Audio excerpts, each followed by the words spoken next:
Singing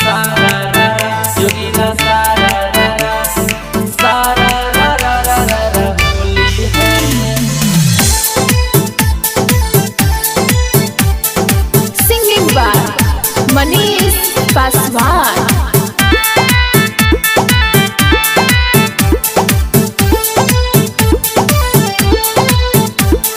एक पिचकारी दूध गोसाली कैसे के रंग डाली हाली हाली।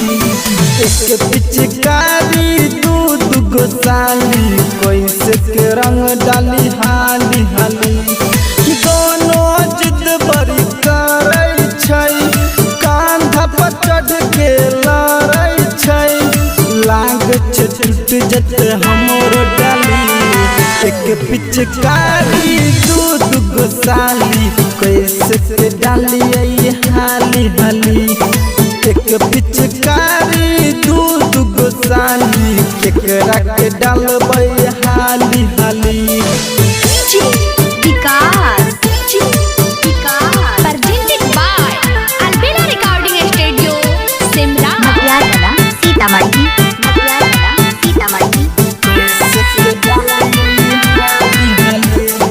भर के बाल्टी में रंगवा रखने छौ तैयार हो।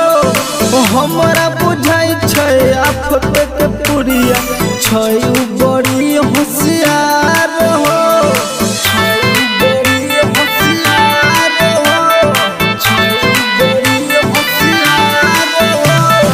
भर के बाल्टी में रंगवा रखले छौ तैयार हो।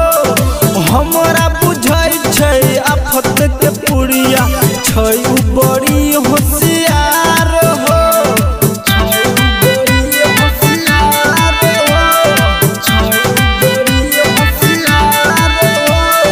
दोनों के जमल छै ऊपर के छाली कैसे के रंग डाली हाली हाली।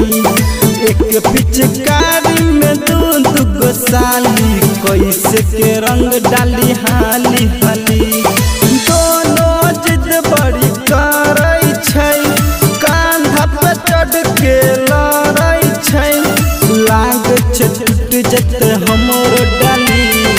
एक पिचकारी दूध गोसाली कैसे के डालिए हाली हाली। एक पिचकारी दूध गोसाली कैसे के डालिए हाली हाली।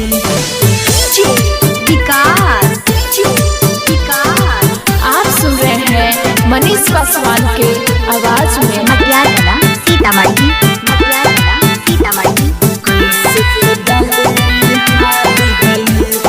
लाल का पियर का रंग से कर दे कोई मसाज हो। गोरे गोरे गलिया के कट ले बोई हम आज हो।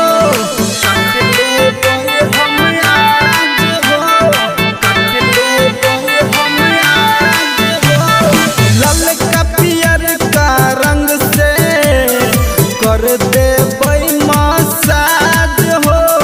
गोरे गोरे गलिया के कट ले हम आज हो।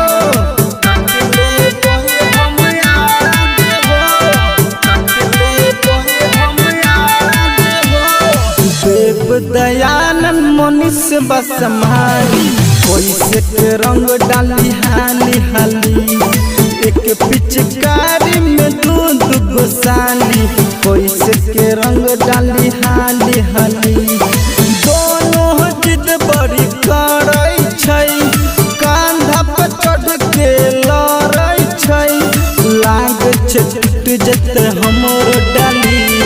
एक पिचकारी दूध गोसाली केकरा के डालिए हाली हाली। एक पिचकारी दूध गोसाली कैसे के रंग डाली हाली हाली।